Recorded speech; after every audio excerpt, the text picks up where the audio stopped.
Yeah, I was born and bred around Croydon. In fact, I lived in Thornton Heath, near Thornton Heath Pond. I went to West Thornton Junior School. Then I passed my GCSE and I went to Heath Clark Grammar, as it was then, on the Duppers Hill. Again, I was not very good. I was very good at sport, and I remember when I left the school, my last report said it's a shame he doesn't put as much influence into his work as he does his sport. And unfortunately, I left with no qualifications at all. But it didn't make much difference to my future life. As I say, that was from there. So basically, I've always lived in this area. My name is Davy. I've always lived in the Croydon area. In fact, I went to school at Heath Clark at Duppers Hill, which is not far away. Yeah. And back in January 1961, I had the opportunity to start as a Saturday boy in ALLDERS of Croydon in their lighting department. The purpose of that was to become trained as an electrician. I got the job through my cousin, or my uncle used to work for Heinz of Eltham at the time. That was to do with the Heinz of Eltham, that was obviously a part of the UDS group. He couldn't do it. He went on to become or start with a motorcycle mechanic, and then the job offer was made to myself, which I did. So I remember when my first day, being shown how to do bits of wiring and everything. And my boss at the time, was Mr. Tex O'Connor. Very nice man. Eventually went on to become a director of ALLDERS of Croydon. He was also prisoner of war on the Japanese railway, which he told us some harrowing stories about as I got older and things like that. And I remember I said my first day, basically I was just told to do this and showed that. But then I did that for until I left school. And when I left school, I liked the environment of the store and the friendliness of the store. So I joined full time in July 1961. Again, straight into the lighting department. So they took me then on as a junior. My job then was to take parcels up and down the arcade. The dispatch department used to be halfway up the arcades. So I would pack parcels, take them up the arcade in a big trolley, up to the dispatch department, and then I was involved in all other things, running jobs, etc., etc., etc. So gradually from there, I was fortunate. I had a very, very good boss who pushed people on. In those days, they pushed you on. He was very supportive to me. I got on with him very well. I also had who learned a lot of early lessons in those days. I remember in the department, I had two people. It was Mrs. Robinson, who used to be the supervisor, another nice lady, and Mrs. Lorison. And I remember as a youngster, one thing that sticks in my mind, they were talking to themselves there, and I interrupted them. I have never had such a dressing down in my life. I was told that how dare you come here, how dare you interrupt anybody there. It's just not the way you do things, you do this, you do that. And I learned from that day onwards what to do and what not to do. Anyway, as I say, basically I worked in there, and I went from becoming a junior to a salesperson. And basically then I became a junior, not a Saturday boy, but more of a junior. And I got involved in the run of the department, going out and getting change for people, for the tills, just helping out generally. That was about 1960. It went on to 1962, and I think then I became an assistant to the stockroom assistant or something like that with a gentleman called Roy Ray, who again worked in ALLDERS, but he was also very interested in art, and he went to the College of Art in Croydon, and he ended up being a very famous artist based in St Ives. He's done various things he ran the School of Art in St Ives.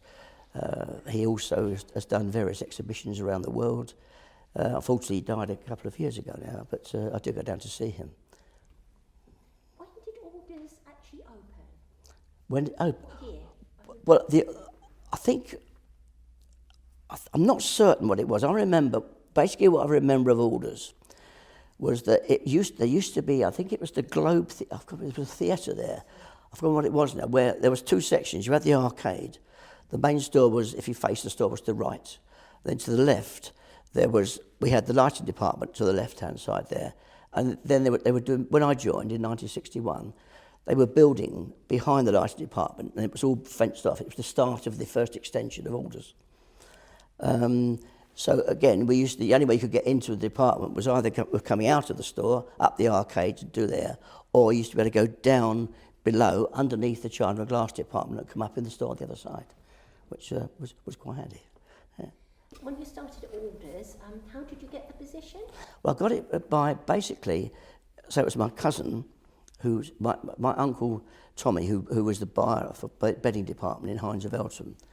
He knew Tex O'Connor, and he got my cousin Tony the job on the Saturday job.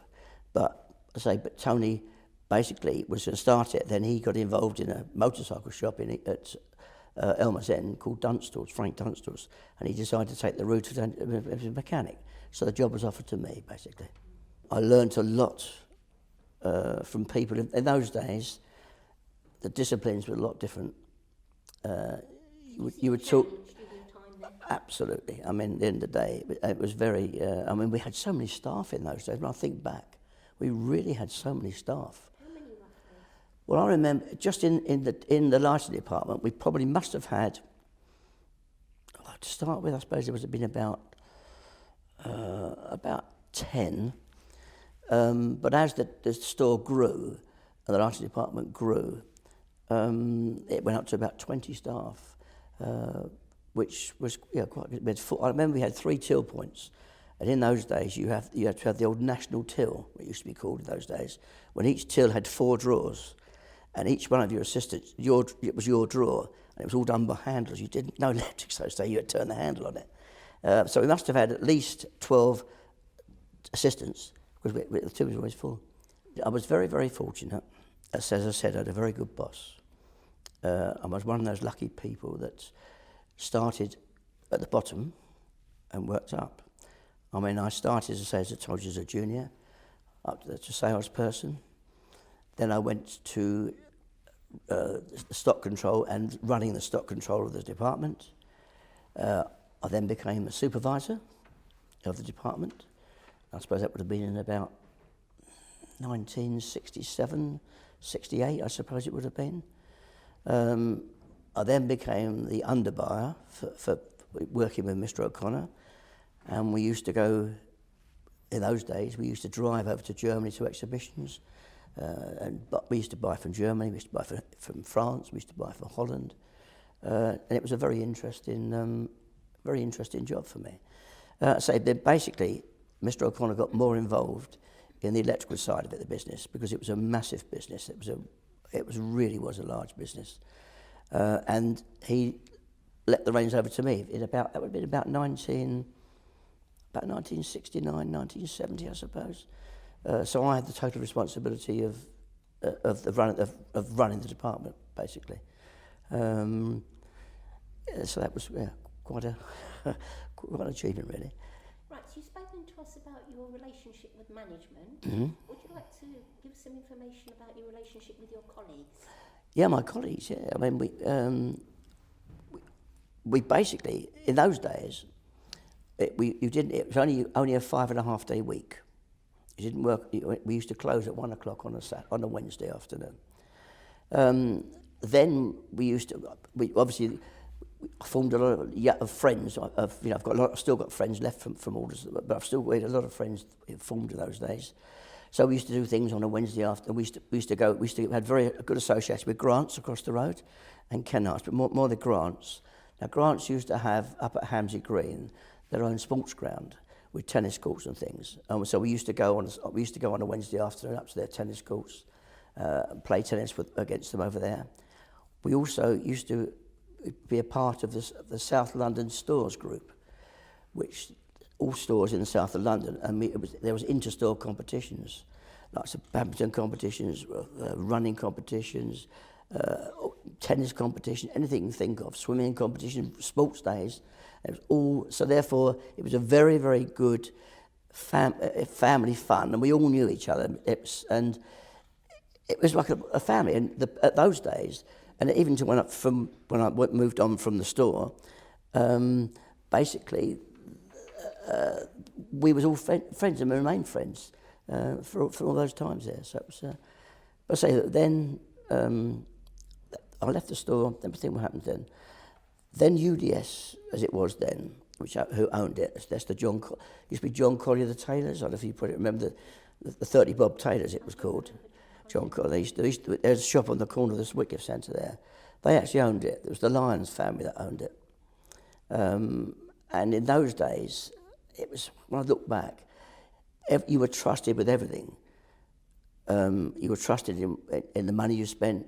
You were the boss of your section. You didn't get a lot of interference. I mean, the managing director at that day was Mr. Lawrence, John Lawrence, whose father had owned it originally, and he was very good. His wife was very good. She used to come in. We used to have do's. In fact, I was just thinking, strange enough, on the way up here. Therefore, it was a very good. We used to have a Christmas dance. And the Christmas dance in those days, they had a proper band and everything like that on there. And it was always held at the Greyhound pub, which opposite the old Grants. It's a famous venue. That's there. And it used to be up the stairs, and I can remember now, up the stairs, the big dance floor at the back there, everything there. And that went on for quite a number of years.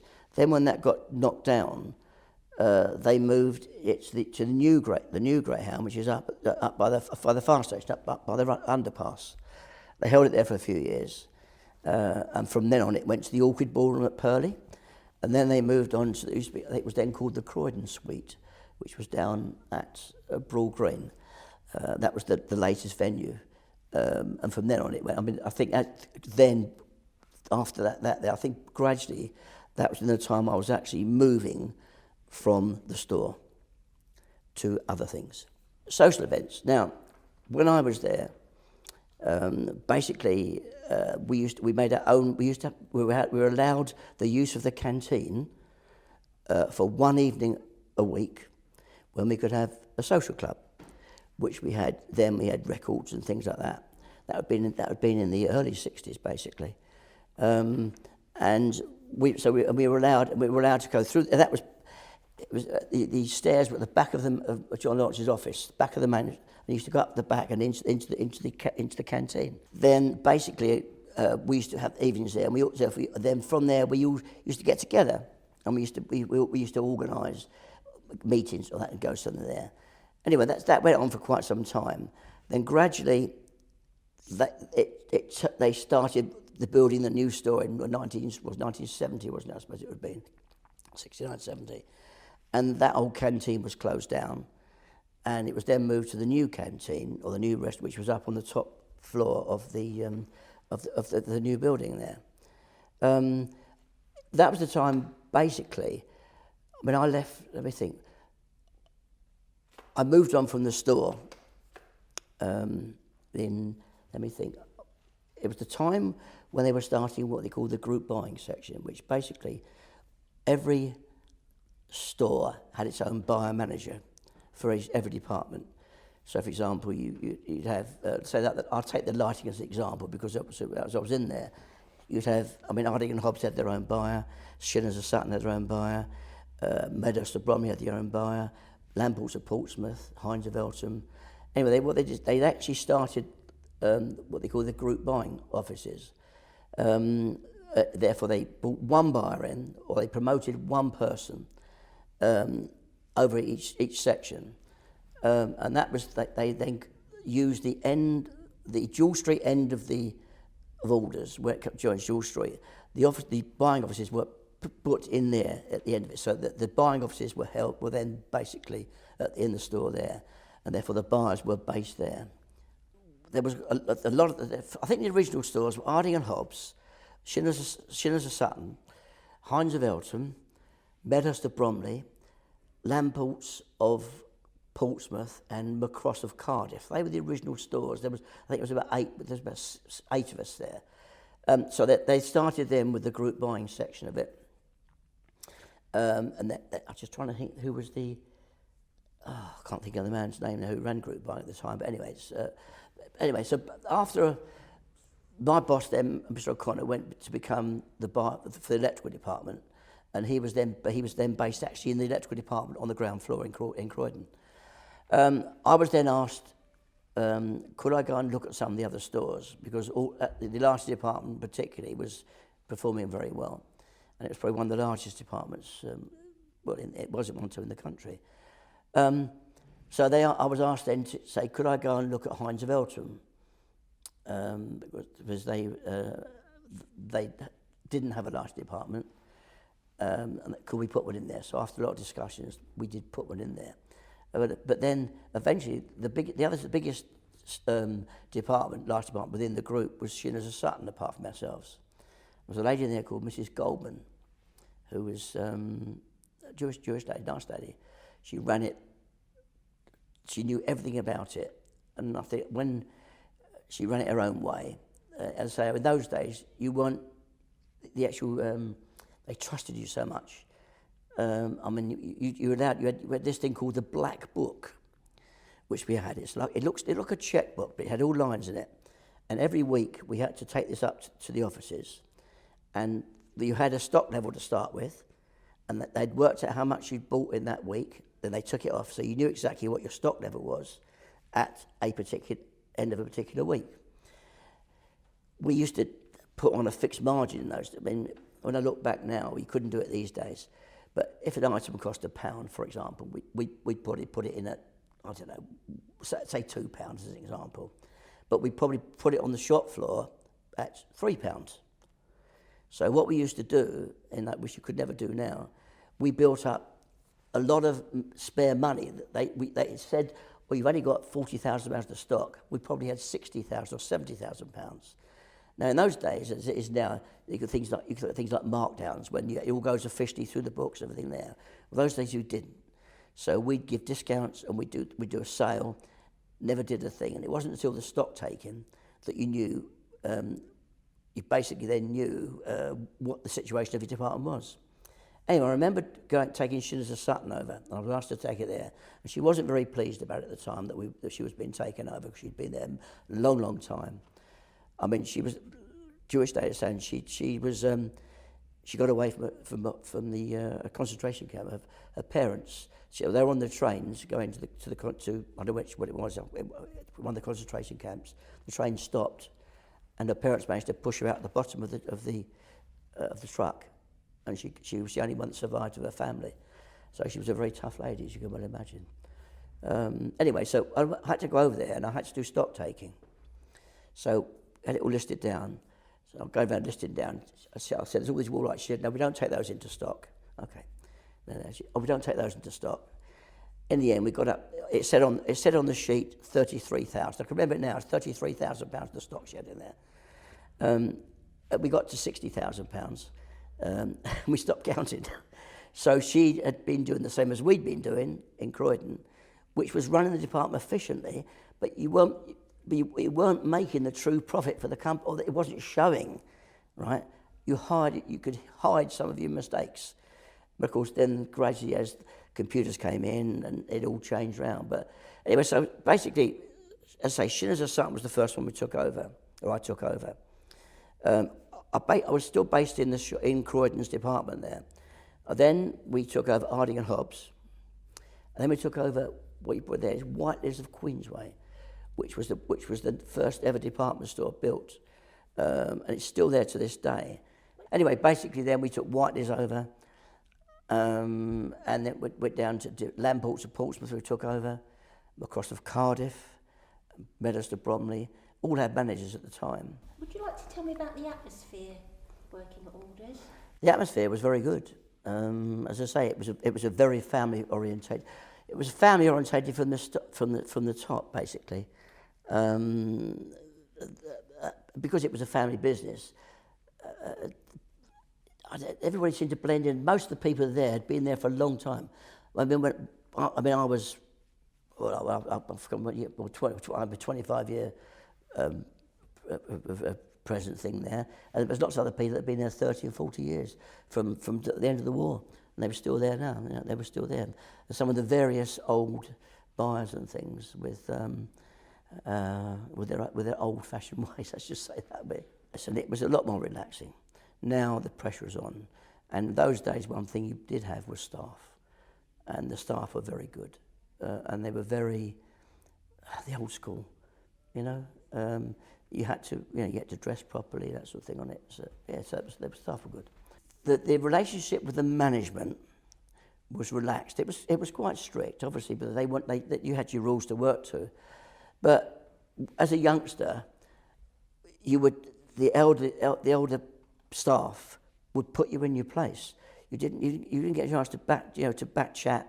You were told, and back in that's as it was it's like when you were at school, you were told what to do. That was it. Now, I'll tell you a little story. A friend of mine who used to, and she joined Alders, and she joined into the military department of furs, and under a lady called Mrs. Cope, Miss Cope it was, and she came on her first day there, and she got a white blouse on, black skirt, black shoes, and on her sleeve she got a little bit of fancy black piping type of thing on it. Miss Cope says, Miss Smith, you go home right this minute in time and you will change into some clothes that are appropriate. You do not come here with anything else but a full white thing there, black thing and that. Yeah, that's what I was talking to her last night about it, because we were having a laugh about it. Yeah. But that was the sort of thing. That was how you were talked to. There was a chap called Mr. Jack Jarvis, who was the manager, or he was the buyer manager. He always wore striped trousers, black jacket, white shirt, and a tie, and that was his. That's how as it was, you know. And it wasn't until later in night they changed. Yeah, I mean it was always suits until many years ago. But I always remember that, and he was one of the old sticklers. You know, he was, and again a lot of these we see were during the war. He's like my Mr. O'Connor. He was in 4 years prisoner of Japanese, but his principles were absolutely spot on. In those days, it was very much first and second sales. I mean, I'll go back to Miss Cope. I'll tell this there. In the fashion department, they would line you up. She said you used to line up there, and you'd have the 1, 2, 3, 4, 4, 5 sales. Customer came in, whoever was number 1 sales would get that customer, right? And then if another one came, the second one would get it, and that's how it used to work. And we had a lady there, I'll never forget it, a lady called Mrs. De Winton. And I remember her numbers. She was assistant number 303, because we used to call her Mrs. D 303. Now she was probably then in her 70s. Absolutely fantastic salesperson, but ruthless. So she would be talking to a customer. The customer would come in, she'd talk to them, then she'd see another one and talk to them as well. Then if another assistant went up to that original customer, when they got to the till, she went, "Oh, thank you, dear, for bringing your customer back here." And she'd take the commission. So she put it through her till to commission. She was ruthless. I was going to ask you, it was all the sales commission based? It was commission. It was individual commissions those days. Everybody worked on their own individual commission. They then started, like, for example, the electrical departments and the furniture departments and the bedding departments, because there was a lot of money, they then started to pool the commission. And therefore, because it used to get pretty feisty. So they pulled the commission into and then it was shared out and that sort of thing on it. And then they gradually cut the commission rates down and things. But at the time, it was very good. Did you ever have any difficult customers? I've had a few in my time.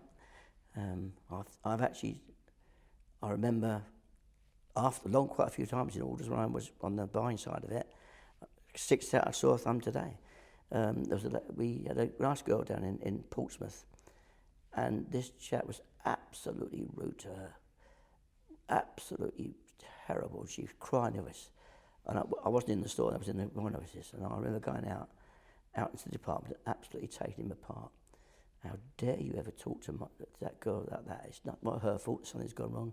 And he did apologise in the end. But that's the only thing I can remember. But I mean, there was, but you had, but in those days, I don't know, you didn't get the complaints you used to get these days. If it was, you'd go to management and they said, oh, yeah, just give it to her for nothing, dear, you know. So, I mean, we sold everything to do with lighting. I mean, I could talk other sections, but lighting was the one thing I was into. We sold everything, and I remember we used to make our own displays. Again, I say you weren't interfered with.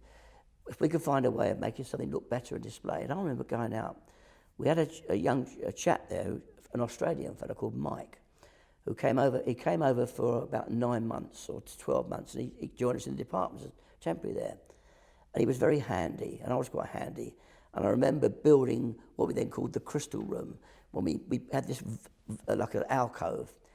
We then bought got curtains transferred from the upstairs, velvet curtains, put all velvet curtains around the back, put all the chandeliers in there. We built archways. When I think back now, that one used to stop us. We built archways, and they used to go and think, oh, that looks fantastic, but we did it to improve business. Didn't have to ask anybody to do it. We just could do it. It sounds like you were left to your own devices. Absolutely. And I think, well, as long as you were doing well, and as long as you were doing it, correctly, it was fine. We financed so many trips. There's two I really remember. One, we financed to go to Kerkenhof in Holland to see the bulb place there. We organised the flights. We organised a coach, everything over there. And I booked it from a place in Ashton near Epsom. I remember it cost us £32.50 each person to have that trip for the day, including the flights, coach, meal, and everything. That was one trip we did, which it financed. We also financed it to take to Longleat. We took 3 coaches to Longleat. In fact, I was digging out some photographs, strangely enough, this week, from the trip at Longleat. When we took them all there, they say we took 3 coach loads, and it cost about £10 or something like that. But we financed, and that was the start of the sports club that Terry Viviash took on. So I actually started with Philip Hodgson, the social side of Alders of Croydon.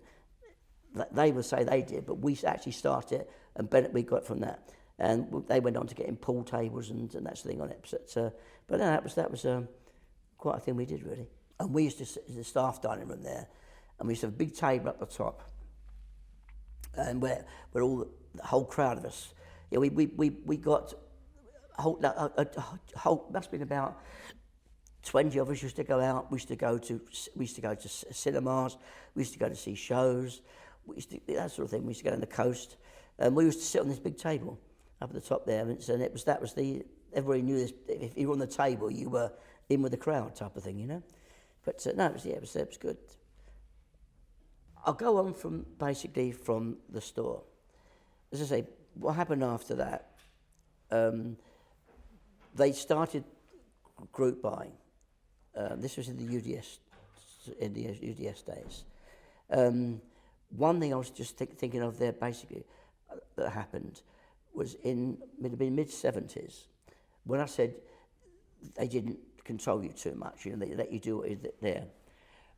Myself and a chap called Keith Wylam, who came from British Home Stores, and he taught me a lot of things on stock control. We got a chance to set a stand up in the Ideal Home exhibition for lighting. They did a lighting section in the Ideal Home exhibition. It's been mid-70s, it would be. So we went ahead, without asking the management or anything, booked the stand. I mean, I look back now, how we got away, I just don't know. But that was as it was. And this was after the John Lawrence days. This was in the Peter Slaymaker's days, this was. Anyway, so of course, then we had to spend money. We hadn't authorised anything, so it was going in cap in hand.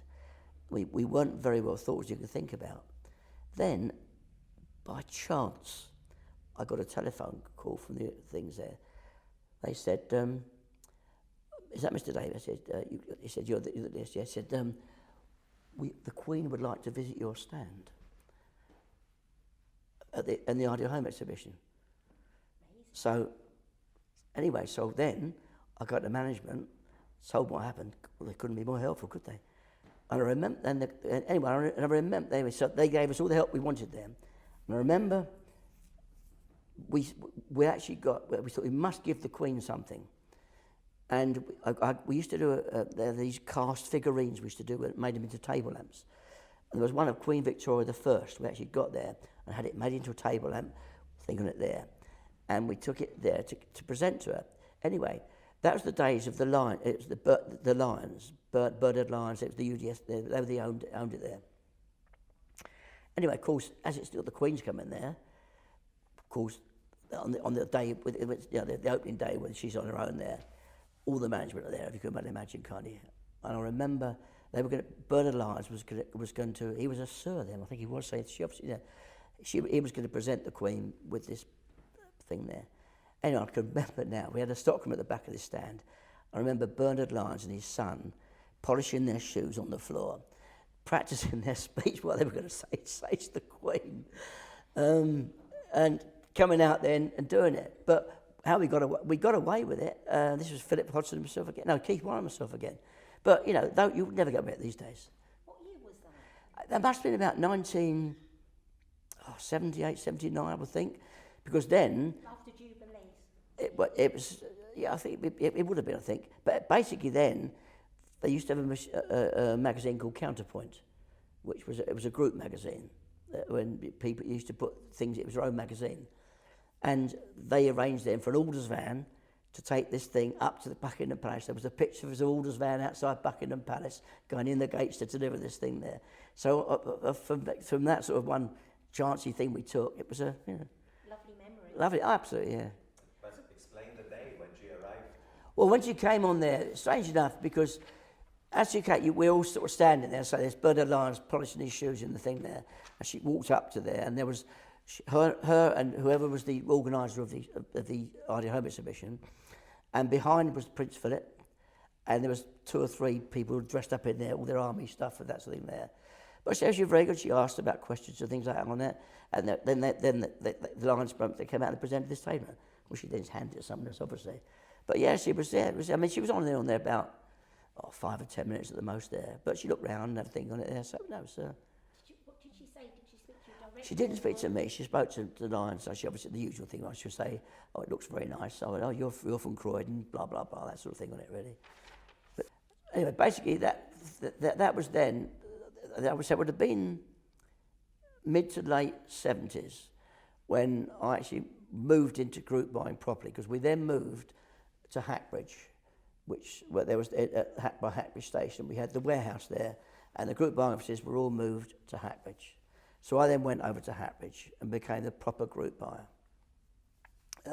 Not to fixate the store. Then they got new manager for the Croydon store, and everybody had their own managers. Then at about, I think it was in the, I can't remember, it was in the, I think 83, I can't remember now, we've probably got records of it somewhere. The UDS was taken over by Hanson Trust, the Lions sold out and Hanson Trust took it over. And of course that made it then a very, very professional business. And that's when it started to become a big, big business. Directors, more directors, etc., etc. But again, we had a very good crowd over at Hackbridge. Lots of bars who I still know now, I still keep in touch with.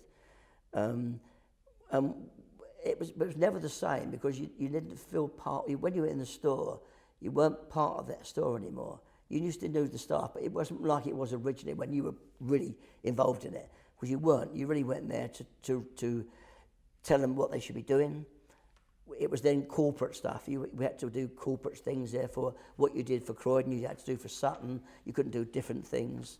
There's sort of more rules and regulations. It was, yeah. Controlled. It was actually more group control, which a lot of them didn't like, and but it worked. And of course, then they went on to expand into lots more stores. They bought lots of stores. I think we built Alders of Chatham, Alders of Basildon. And then they revamped stores, etc., etc. But I was quite lucky in the respect that we were quite a good big group in the lighting. Alders was a good big group for the lighting business. So therefore, if you know, I had a lot of you call them friends, let's just say business friends, shall we? Who I learnt later on weren't so much business friends, but there we are. Anyway, so basically, I was fortunate then to travel because we used to have a lot of business in Spain, a lot of business in Italy, a lot of business in Holland, and I used to go to Sweden. I used to go to Norway. So I was very lucky. I've been to Dallas. We do the light shows in Dallas, New York light show.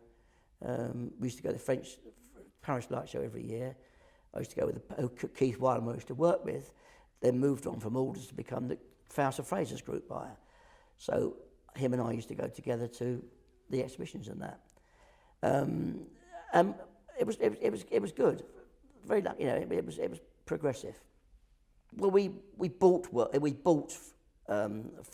because most of the lighting, all this brass stuff here, that came out of Spain. It's probably China now, but they're probably Spanish. But Spain was a very, very big exporter of lighting things there, and Italy as well. And they came up with designs. So we used to spend a lot of time out there in the factories in Spain and in Italy. And as it went on, gradually you could see the influence of China coming in. I had a friend, a very good friend of mine called David who was one of the first people out into China. And he was out there in the early 80s, and he started with paper lanterns, paper lampshades. Yes. He started bringing those in, and he used to come in. I was his first ever customer for paper lanterns. He used to live at Wimbledon, and he would come selling in the morning. And he'd go back to his place in the afternoon. He used to have a shed up his garden, and get all the deliveries out there. But he was well established there. And in 1983, we got invited out to China. In fact, we arranged a trip to go out to meet some export houses out there to see if we could bring stuff in from China. And we went out with, there was myself, Ray Windsor, Steve Schumann, there was four of us, I think the other was now. Anyways, four of us, that's right. Anyway, which we went out there. So my first ever trip to the Far East. It was a long trip. We were there for a fortnight, I think we were. But we flew into Hong Kong. Then we went to Korea, in South Korea. Then we went to Taiwan. Then went to the Philippines, and then back to Hong Kong and back home. But that was an eye-opener to me. I've never been that part of the world before. And it was another one of those that you could say, one of the really things, I was a lucky person to be able to do that. How many people can do that? I remember strange stuff in the Philippines. We had a day off in the Philippines and went to this place called Pagazan Falls. I'll never forget it. We went to go up to climb up these boats, and they get up these falls to the top. There's a massive big lake up the top of this there. And we went for swimming there. It was our day off. And there was a lot of Japanese. I'll never forget, there was a lot of Japanese. And they would say, you went out on this boat, and right in the far corner was a massive big waterfall. And they used to take people out to the edge of the water and back again. Well, they took these Japanese out and they took them through the waterfall. I've never seen them. They got soaking wet. And then we did that. And then we came back down on these boats, down the falls, back to the thing there. But that's the only time we had there. It was things you'd never ever do, you know. But that was the first time we went there. But then, so that was our first influence bit into there, if you like. And then from there, lots of supply. We used to, my favourite David made a lot of money because those days, there was nobody there. So you could go and buy an item for $1 and sell it for $10 and still be cheaper than anybody else had it in the country. So he made a lot of money out of that on that side of it there. But anyway, so say from there we did get more involved in China. We went to the factories. In fact, I used to go to Italy quite a bit. I'd go with a chap called Duff Hamburger from a company called Searchlight Electrical. and we'd go out and we'd meet we had an agent out there called Paolo Villa, and we'd then go, we'd say, give him an idea what we were looking for, because it's always a case of trying to think ahead, not what's going on now, it's what's the next thing, and that was always and that's where we used to score quite a bit by forward thinking, and I was quite good at that. I'm not blowing my tongue, but I was quite good at that, and we developed so many things before anybody started it, which is good. So we'd go out there and they'd take us to different factories and we find these things and they'd work with them and we'd get containers coming in and it worked very well for us, and therefore we got a lot of unique products. And in those days, like the lighting industry, you go to a show, there used to be twice a year show, and you might have 200 different companies there, and each little company used to do their own little thing. One would do table lamps, one would do wood, one would do something else. But of course now, it's totally changed. Everybody does everything now, so it's not there. No, but I had the good times there. It was we enjoyed it. So basically, late 80s, early 90s was recession, and it was tough, and it was hard, and we were suffering particularly. Well, Lighting was suffering particularly badly. Anyway, it went on for a few years, and I remember I was then my buying director then. Well, I'll mention his name, Larry Thompson. Okay, who was the buying director then, and basically, I had a friend who. A company called Vogue Lighting, called Neil Pettit in Vogue Lighting, and I was up at his factory once, and he was throwing out all these braids, hundreds of yards of braids there, and he said, "Do you want these?" And I said, "Oh, I'd do a boot sale with those." So anyway, so he said, "Why?" He said, "Do you want these? I'll cut these light fittings then." So I said, "Yeah." I said, "Yeah, they're fine." Anyway, and I remember I went and we did a boot sale at Lingfield Racecourse, and I had this stuff out there, and as a girl came along there, used to work in Elton with her mother. I just got talking to that sort of thing there. It's on the Sunday. Anyway, Monday week after that, I get a phone call, and they said, actually up in the office. So I got there and there's two directors there. They said to me, we'd like to discuss an issue of security with you. So I said, sorry. He said, he said, you were seen selling lampshades at a market. So I said, yeah. He said, you were seen selling braids. That's right. He said, you were selling some light fittings. He said, lampshades. I said, right, we'll stop right this minute. We'll stop now. I said, that's correct. I said, I was given these. I said, the lampshades you're talking about was in my daughter's bedroom.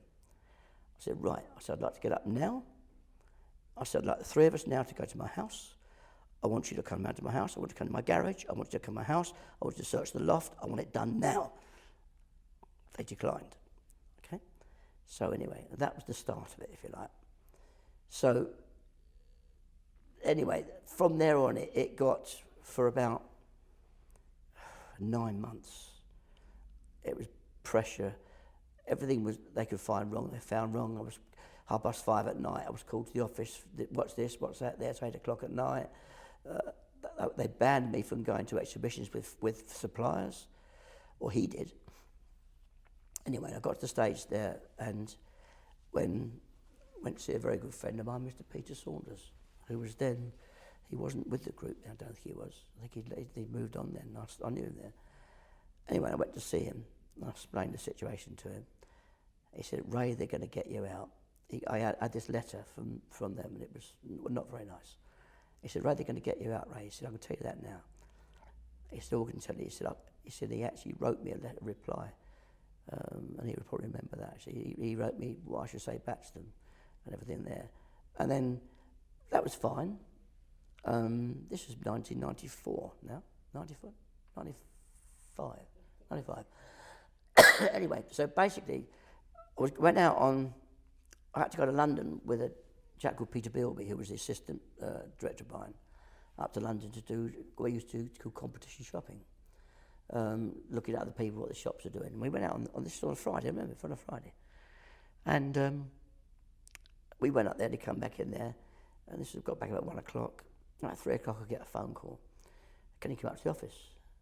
So I went up to the office there, and there's 3 directors there with all my paperwork out on my file, I think there.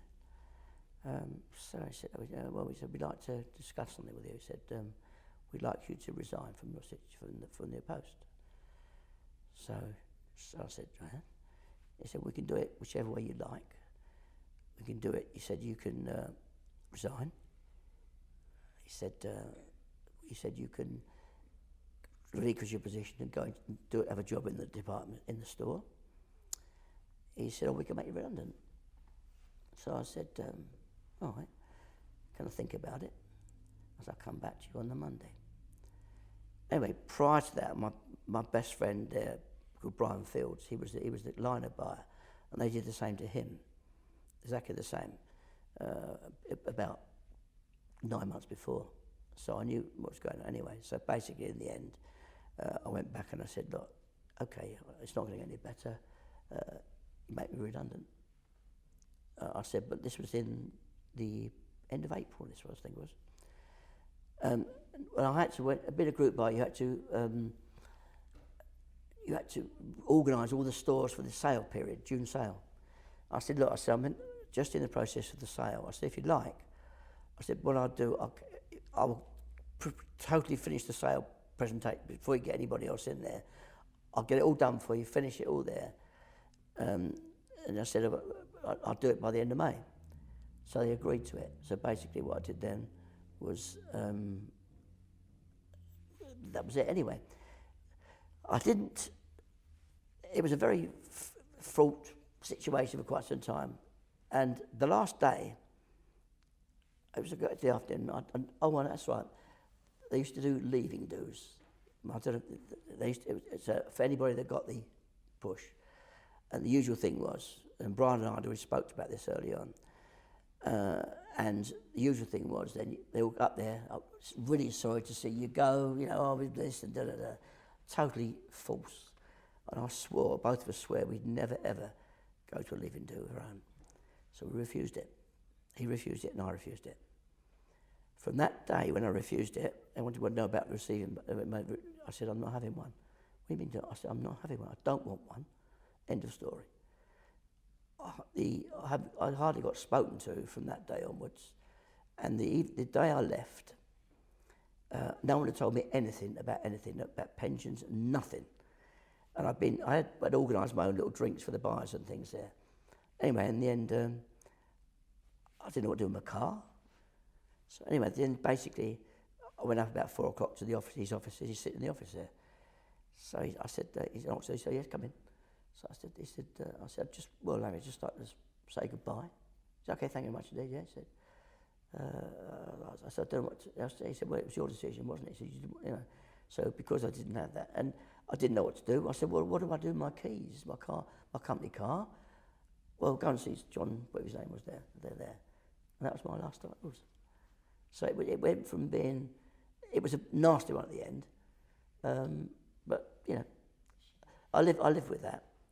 But did they give you any reasons for your push? Yeah, because I was getting too old. I was then 50. You couldn't say that now, could you? Right? I was 50 then. Basically, there was a lot of the youngsters coming through those days when there's all the computers, all the youngsters. There was more and more youngsters coming in there.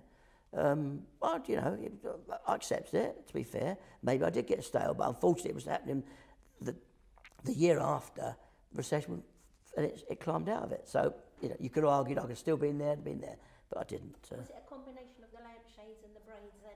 It was a whole combination of everything, I think. I think that they used that as an excuse, the security thing, but I think what they then thought is that he's not loyal anymore, which wasn't the case at all. Absolutely not the case. I was Alders through and through. They could never accuse me of that. So that's how I left Alders.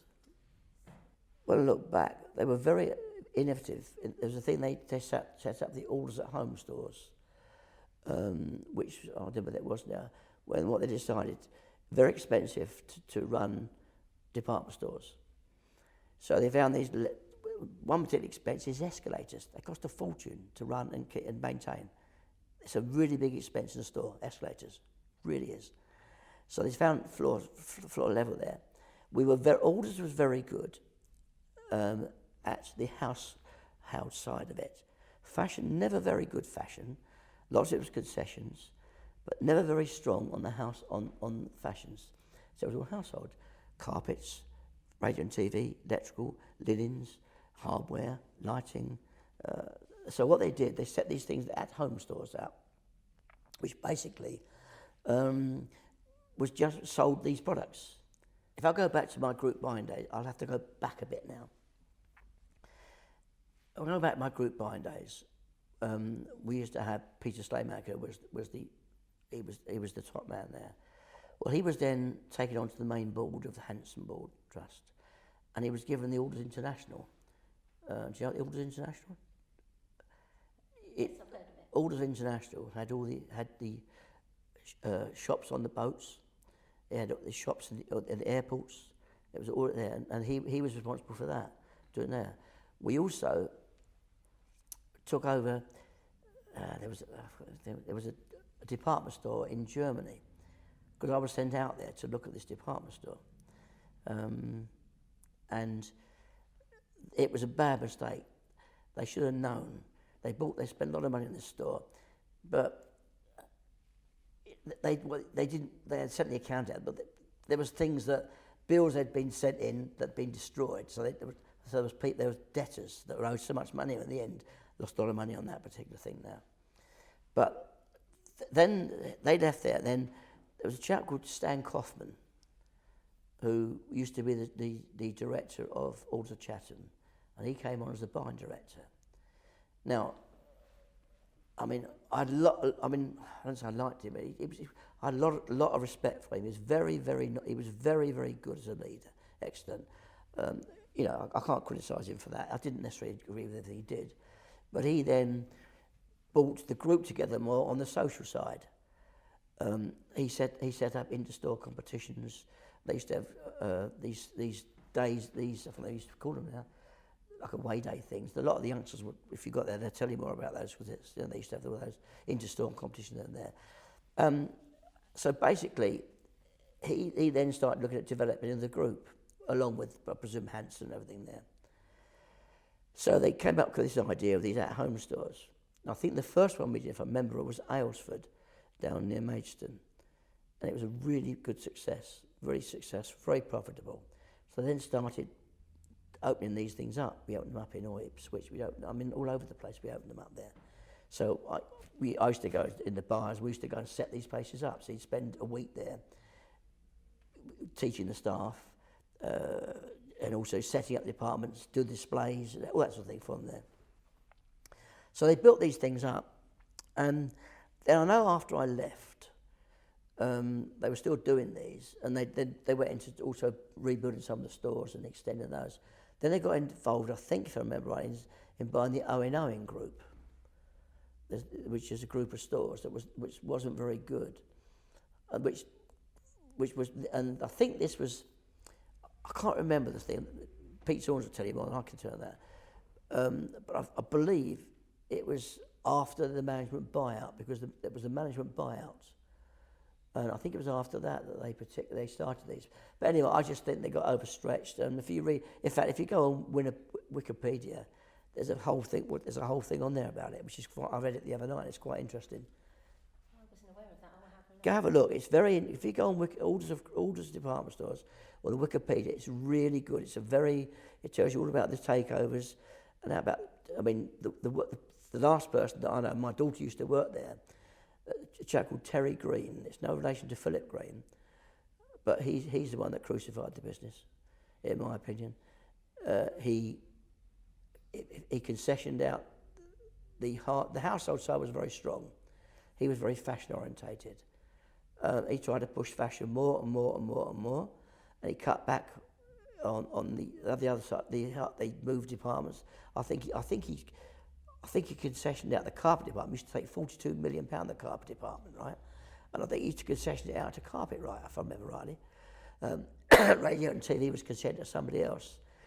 And he really, and I think the decline, I think they opened up a store in Oxford. They opened a big one of the big C&A stores in Oxford Street. They just overstretched themselves. Before they went down, they had a board meeting there.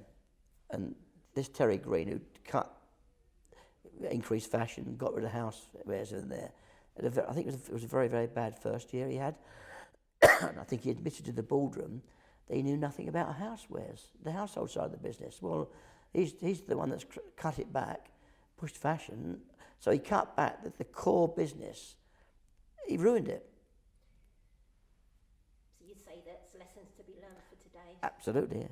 I think, no, as I say, I mean, I think, you know, I mean, they obviously had the central warehouses, all that sort of thing. There's lots of things that once you expand your business too much, keeping control of it's not very easy. Well, I think, unfortunately, I think the high street will never happen again. I mean, I remember the high street was as it was buoyant. I was very interested today because I came in this morning, I parked at South Croydon Station at 8:30 there. In the olden days, you wouldn't be able to move with the cars. There was hardly any cars going along that main road. I walked down to the high street, along the high street there, and it's just terrible. It's when I look at what it was before, and it will never. It's. I mean, I actually, when I was going back after I left Alders, I worked for 2 or 3 companies on the importing stuff, and I used to, you know, I spoke to this chap about David Loxton in Palomine. He said to me, "Do you want to come and be a salesman for me, Ray?" And he said, there was a salesman there. He cut his salesman's salary from $25,000 a year to $15,000 a year, but it increased his commission rate. And the chap said, "I don't want to do that." He said to me, what about you, Ray?" I said, "Yeah, I'll take it on." So he gave me a good rate there, and I said, "Yeah, I accept it." And the area I took was, I'll never forget, it was taking about £360,000, and I think I was getting 3%. I can't remember what it was now anyway, but it worked as a reasonable job. And basically, I was working there for 10 years, and because of my connections with department stores, I knew various people had moved on to different things. I mean, T.J. Hughes department store group, a chap called George Foster, who used to be a director of Alders, he became a director of that. And I developed up this idea for selling lighting, cheap stuff on it there, which it was very good. I could prove it on profit per square foot was fantastic. Anyway, and I sold the idea to him, and Loxton's business went from doing about 3 million to 5 million by doing that, and I was part of that that enjoyed the financial bit of that. So it was good. I enjoyed it. So I still kept into it. But when I left Alders, I think I was for the last 2-3 months. I think it absolutely finished me mentally at the time, and I didn't have a breakdown as such. But it was, you know, when I left there. You come to write your CV. What's your CV? Well, I've worked for one company in one section for 36 years. So, not a very good CV, is it? These days, what you've done, you've done that and you've done that. So the chance of me, and I'm 50 years of age, and I've had a good job. I'm now on the dole. I had to get rid of cars, mortgages.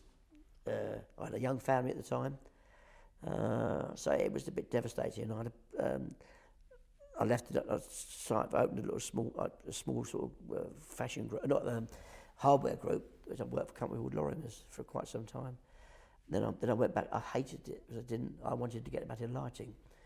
Then I had another offer of a job at Mildenhall, so I used to travel to Mildenhall every day in my son's little Mini. I think it was about 3 hours each way it was to go there. I used to stay some nights out there. I worked for him for a few years, and I worked for someone in Chandelier Company. I used to know the chap there. what happened to me, my redundancy, was probably at the end was the best thing that ever happened to me. It totally changed my life.